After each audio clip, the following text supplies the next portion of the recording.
வணக்கம் ஃப்ரெண்ட்ஸ். நம்ம இந்த வீடியோவில் பார்க்க போகிறது மட்டன் சூப் எப்படி பண்ணலாம் அப்படிங்கிறதான். ஸோ இதுக்கு வந்து நான் 1/4 கிலோ எலும்பும் கறியும் சேர்ந்த மாதிரியே எடுத்து வச்சுருக்கேன். இதில் வந்து 10 பல்லு சின்ன வெங்காயம், 5 பல்லு பூண்டு, ஒரு துண்டு இஞ்சி எடுத்துக்கோங்க. ஸோ சின்ன வெங்காயம் ஆட் பண்ணால் தான் நல்லாயிருக்கும். இது எல்லாத்தையும் மிக்ஸில் அரைக்காமல் இந்த மாதிரி உரலில் போட்டு 1-2 இடித்து எடுத்துக்க போகிறோம். ஸோ அரைக்காதீங்க, அரைச்சிங்க அப்படின்னா வந்து சூப்போட டேஸ்ட் வந்து நல்லா இருக்காது. அது மட்டும் இல்லாமல் சின்ன வெங்காயம் யூஸ் பண்ணுங்கள். ஸோ இப்போ வந்து ஒரு குக்கரில் நம்ம எல்லாத்தையுமே ஆட் பண்ண போகிறோம். ஸோ ஃபஸ்ட்டு க்ளீன் பண்ணி வச்சுருக்க மட்டன், இது வந்து நீங்கள் வெறும் எலும்பும் வச்சும் இதே மெத்தடில் நீங்கள் செய்யலாம். நான் எலும்பும் கறியும் ஆட் பண்ணியிருக்கேன். இப்போ இடித்து வச்சுருக்க இஞ்சி, பூண்டு, வெங்காயம், அப்புறம் ஒரே ஒரு சின்ன தக்காளி சேர்த்துக்கோங்க. நிறைய தக்காளி சேர்த்தாலும் நல்லா இருக்காது. சீரகத்தூள் வந்து தேவையான அளவு சேர்த்துக்கோங்க. நான் நல்லா ஒரு பெரிய ஸ்பூனில் எடுத்து போட்டிருக்கேன். அப்புறம் இதுக்கு தேவையான அளவு மஞ்சள் தூள். அப்புறம் பார்த்தீங்கன்னா காரத்துக்கு மிளகுத்தூள் மட்டும் சேர்த்துருக்கேன். உங்களுக்கு வேணும் அப்படின்னா பச்சை மிளகாய் சேர்த்துக்கலாம். ஸோ சின்ன குழந்தைங்க இருக்கிறதுனால மிளகுத்தூள் மட்டுமே போதும். அப்புறம் இந்த கறிக்கு தேவையான அளவு உப்பு சேர்த்துக்கோங்க.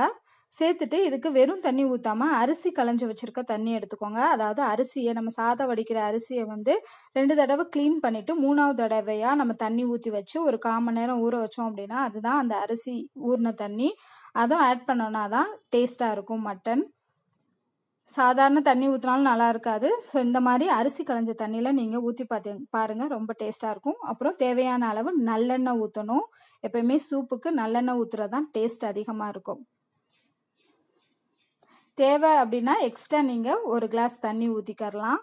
நீங்கள் தண்ணியாக வேணும் அப்படின்னா எக்ஸ்ட்ரா தண்ணி ஊற்றி நீங்கள் மூடி வச்சு 4-5-6 விசில் வச்சிங்கன்னா மட்டன் வந்து நல்லா வெந்துடும். இப்போ நான் விசில் வச்சுருக்கேன். விசில் வச்சுட்டு வெந்ததுக்கு அப்புறமா உங்களுக்கு எப்படி வருது அப்படிங்கிறத காமிக்கிறேன். இப்போ ஓப்பன் பண்ணி பார்த்தோம் அப்படின்னா நல்லா சூப் வந்து ரெடி ஆயிரும். இதில் ஃபைனலாக வந்து நம்ம சாப் பண்ணி வச்சுருக்க கொத்தமல்லி தழை சேர்த்துட்டு எக்ஸ்ட்ரா வேணும் அப்படின்னா நல்லெண்ணெயும் ஆட் பண்ணிக்கோங்க. ஏன்னா நல்லெண்ணெய் சேர்க்குறது ரொம்ப நல்லது. கொத்தமல்லி தழை ஆட் பண்ணிட்டேன். அப்புறம் கொஞ்சமாக நல்லெண்ணெயும் சேர்த்து இந்த தண்ணியை மட்டுமே நீங்கள் எடுத்து குழந்தைங்களுக்கு கொடுக்கலாம். ஸோ உள்ளே இருக்க பீஸ் சாப்பிட்லாட்டியும் அட்லீஸ்ட் தண்ணியாவது அவங்க வந்து சாப்பிடுவாங்க. இந்த மாதிரி மட்டன் சூப் செஞ்சு உங்களோட ஃபீட்பேக்கை சொல்லுங்கள் ஃப்ரெண்ட்ஸ். தேங்க்யூ.